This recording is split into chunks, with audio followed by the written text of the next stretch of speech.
আজকে আমি আপনাদেরকে খুব সহজভাবে ডাল, ডিম, আলু দিয়ে খুবই মজার একটা রেসিপি করে দেখাবো, যেটা গরম ভাতের সাথে খুবই জমে যায়। হ্যালো ভিউয়ার্স, আসসালামু আলাইকুম, welcome to my cooking channel শখে এসে। এখানে আমি ডাল রান্নার জন্য এইভাবে আলু কেটে ধুয়ে নিয়েছি। 500 গ্রাম ছোলার ডাল সারা রাত ভিজিয়ে পরিষ্কার করে নিয়েছি। ছোলার ডালটা ভিজিয়ে রাখবেন অবশ্যই, তাহলে নরম হবে। এখানে একটা কড়াইতে আমি পরিমাণ মতো তেল দিয়েছি, হাফ কাপের মতো পেঁয়াজ কুচি দিয়ে খুব ভালোভাবে নাড়াচাড়া করে এর মধ্যে আমি 2টা ডাল দিয়ে দিলাম, 4টা লবঙ্গ দিয়ে দিলাম, 8-10টা গোলমরিচ দিয়ে দিলাম, 2টা এলাচ দিয়ে দিলাম। দিয়ে খুব ভালোভাবে আবারও নেড়ে চেড়ে একটু লাল হয়ে আসলে 2টা তেজপাতা দিয়ে দিলাম। এর মধ্যে এখন আমি বাটা মশলাগুলো দিয়ে দিব।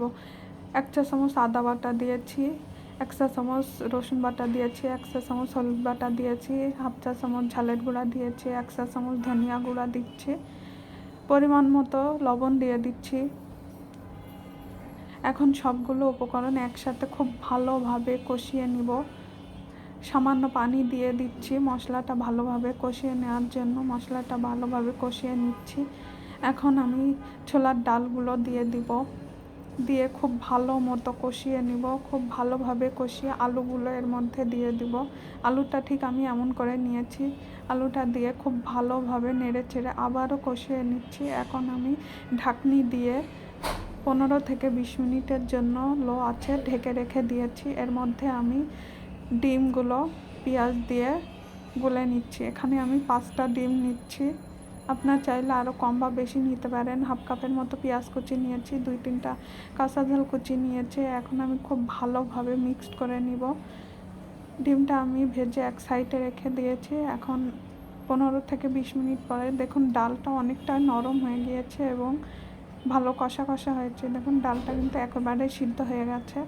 এখন এর মধ্যে আমি পরিমাণ মতো পানি দিয়ে দিচ্ছি। যে বাটিতে ডিমটা রেখেছিলাম গুলে, সেই বাটির 2 বাটি পানি দিয়ে দিচ্ছি।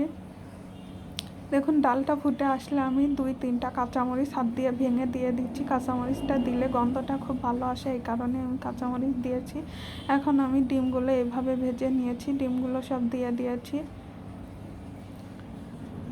একটু হালকা নাড়াচাড়া করে আমি ঢাকনি দিয়ে আবারও 10 মিনিট ঢেকে রেখে দিয়েছিলাম। আর একটু লবণ কম মনে হচ্ছিল, এই কারণে একটু লবণ দিয়ে দিলাম। 1 চা চামচ গরম মশলা, 1 চা চামচ জিরা গুঁড়া দিয়ে আরও 5 মিনিটের জন্য ঢেকে রেখেছিলাম। 5 মিনিট পরে আমার ডালটা রেডি হয়ে গেছে। এখন পরিবেশনের জন্য একেবারেই রেডি।